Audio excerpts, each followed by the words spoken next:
welcome to the next episode of Pilot Talks, Pilot Ki Baat. This is your host, Captain Vijay. Let me get my co-host, Capt.Gajanan Karanjikar sir on board. Thank you, Vijay. Thank you very much, and indeed pleasure and to be here again. And not only delighted, I mean, it's a pleasure because to meeting these people in this show, it adds a great value to our knowledge also. I mean, after last episode with the Henk Hensen, I really browsed through his book again and saw things. I got a second edition, don't have a latest edition with me. So I read through and it made a lot of sense to me, what you was talking. I mean, that's why, again, we have called him this time to pick more of his brain onto the tug use in port, which is basically a very neglected area as far as the knowledge is concerned for the master mariners or for the pilots, let alone the seafarers. So, I mean, let's welcome Captain Henk on board, and you can probably, just for our viewers' benefit, introduce him one more time with his bio, and we can start. Let me do a quick introduction of our special guest, Captain Henk Hensen. Captain Henk Hensen has been a Rotterdam pilot for 23 years, a marine consultant, and an author of nautical books and articles. His book, Tug Use in Port Practical Guide, 3rd edition, is already published. He is also a fellow of the Nautical Institute. Captain Gajanan sir, would you like to say anything? Oh yes, I mean, I'm sure you remember him. He's Captain Henk, very handsome man from Rotterdam, and he's done great service to the pilotage and ship handling. We are more than delighted to have him on this show. Let's add him and welcome him. Yes, sir. So let's get Captain Henk Hensen on board. Your book says something about the optimum use of tug, optimum power. Why optimum? Why not maximum? I mean, why can't we use maximum power all the time? I mean, I know it's a question of science as to, your book says about, optimum use of tugs and optimum positioning of the tug. What does that mean? You mentioned two things: the power of the tug and the positioning of the tug, right? Yeah. Let me start with the power of the tug power needed, and that's becoming more and more very important that a pilot knows how many tug power you need, because there are, I don't know in what ports you are working, but when you see the present container vessels, they are so large and they have 7, 8, 9 containers high on deck. And then you should know how many tug power is needed. And also the car carriers, the very large car carriers and the LNG carriers. So, and I know, and it's not so difficult to calculate that, but it's one of the things I think a pilot should learn. And the tug position, that's a lot to do also with mathematics. At what place a tug can exert the best power and where it is most effective. And you can even see that you can draw that on a board and show that to your people that have to learn about it. So it's all not so difficult, but you have to know it. Yes? No, absolutely.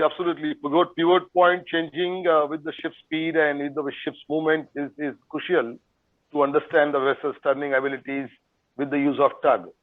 I have seen many pilots, with the engines going ahead, pushing the tug from the bow, and wondering as to why the ship is not turning, and and many of the accidents also highlight this, this kind of a thing. And when pilot is told, just put the engines on the stern with a dead slow stern and then push the tug, immediately the port swings. I mean, the ship swings to the, whatever side she wants to be, pushed. She's pushed at. So, I mean, this is all, as I said, mathematics and science. Of course, this is a very important part of pilot learning and pilot training also. ship handling is not only theoretical but also practical, and practical using of it, is very important. Absolutely great. Yeah. I have seen, when I was telling earlier, I have seen tugs lines breaking, and sometimes ships lines given to tugs in some ports are not so good for the pull and push the forces as the tug uses, in case of that kind of eventual emergency that the pilot at times has.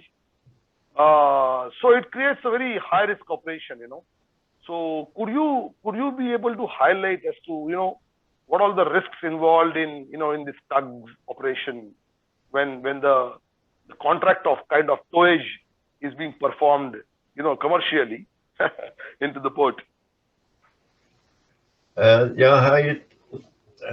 Do you ask about tug ropes of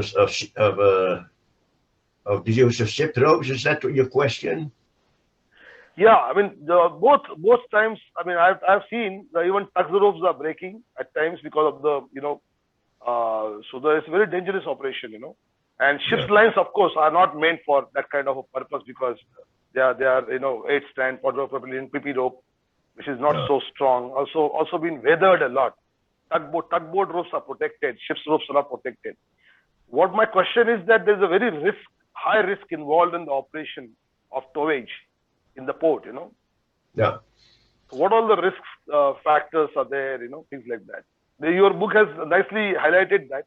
I just wanted to hear for our viewers so they are prompted to read more from the book. Yeah, the more you read in the book, the more risk you see. But one of the risks is indeed also the tow lines. But let me start at the beginning. The use of the ship ropes, that has no sense. And in particular because the power of the tugs is increasing very much. In former years, a tug of 500 or 1,000 horsepower was a big tug, was a strong tug. But now they have 5,000 horsepower and they have 60 tons or even up to 100 tons bullet pool. So ship ropes are not strong enough for these powerful tugs. And you can't rely on them because you don't know what has happened with these ropes. So you have to need the tug ropes. But how strong should tug ropes be? That's another question.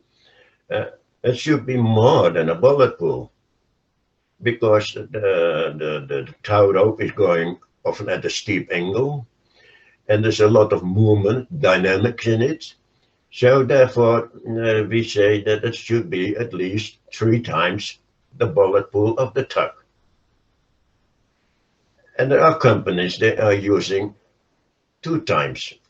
That is cheaper, of course.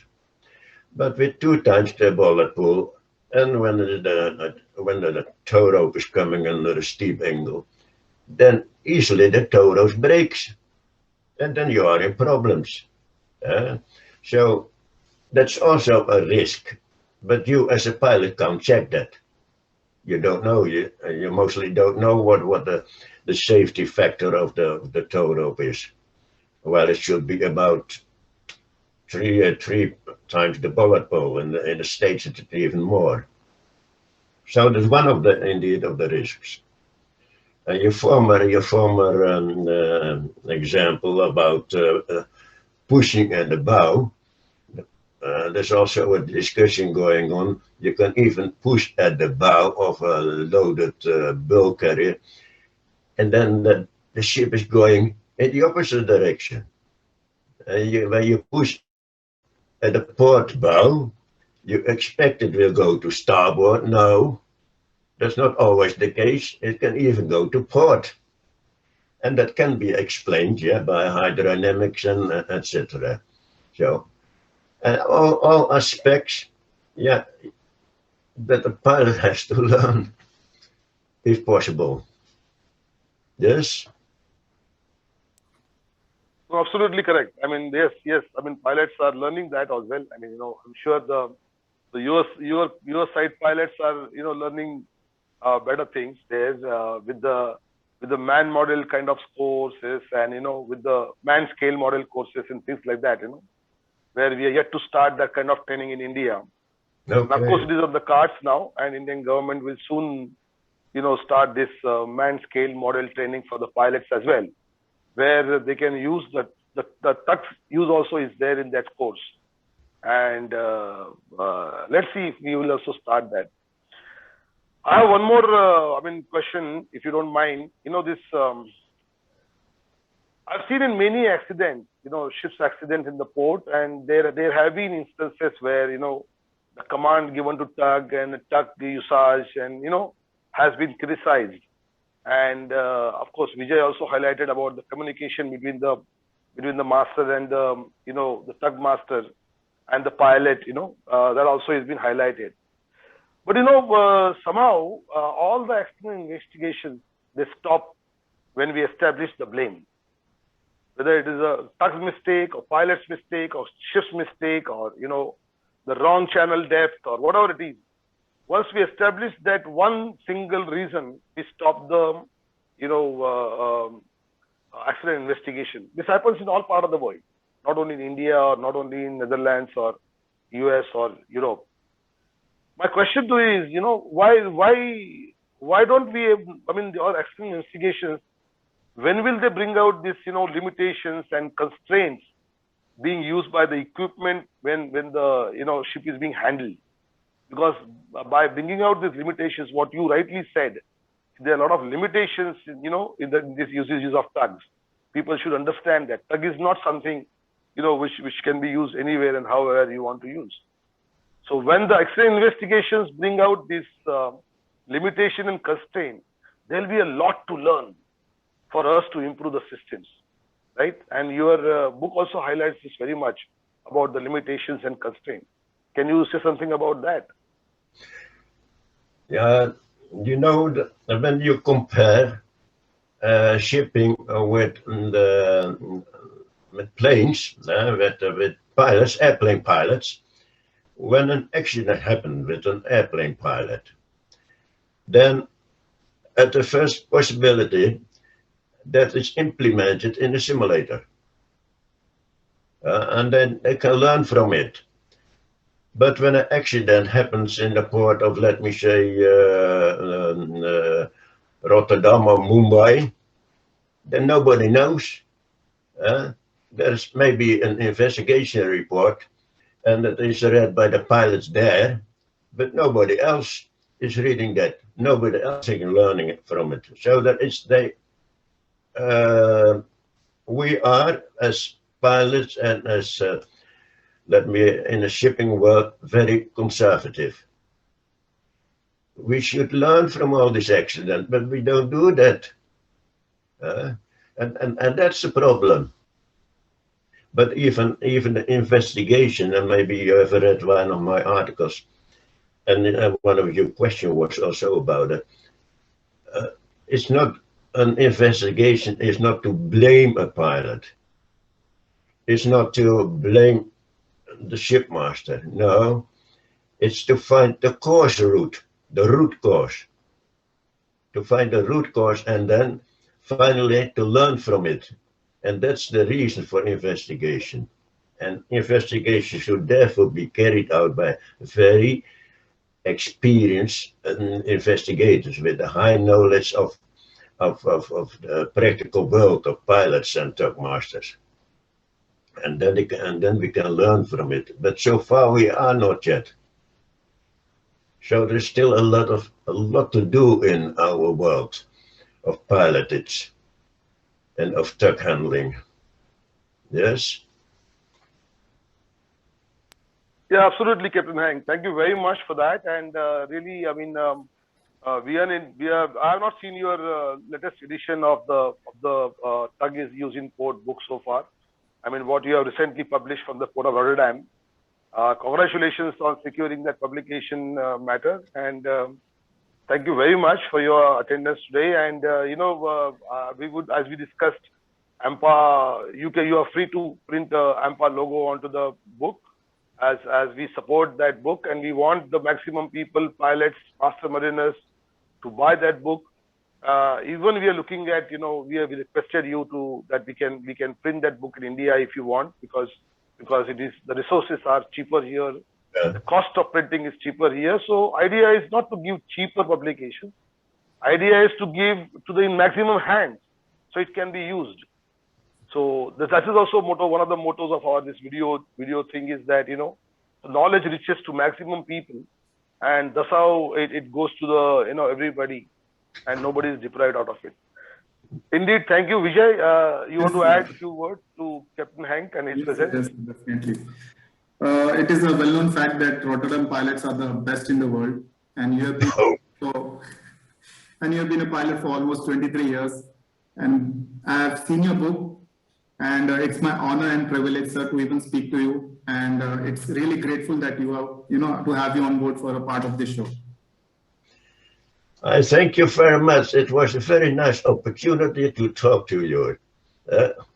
And this thank you, Henk. Thank you very much. You've been a real handsome sportman. He's definitely. And do you send me a link to the video? Yes, I will. I will send you the link when we publish it, and also I will send you out on the email, so you can also put up to your friend circle and your well-wishers there, and your so-called viewers of the Tuck Is in Port book as well. Thank you so much, Captain Henk. Thank you so much. Stay safe. Bye-bye. Pandemic still on. Thank you so much, sir. Okay. Thank you. Thank you. Bye. Take care. Thank you.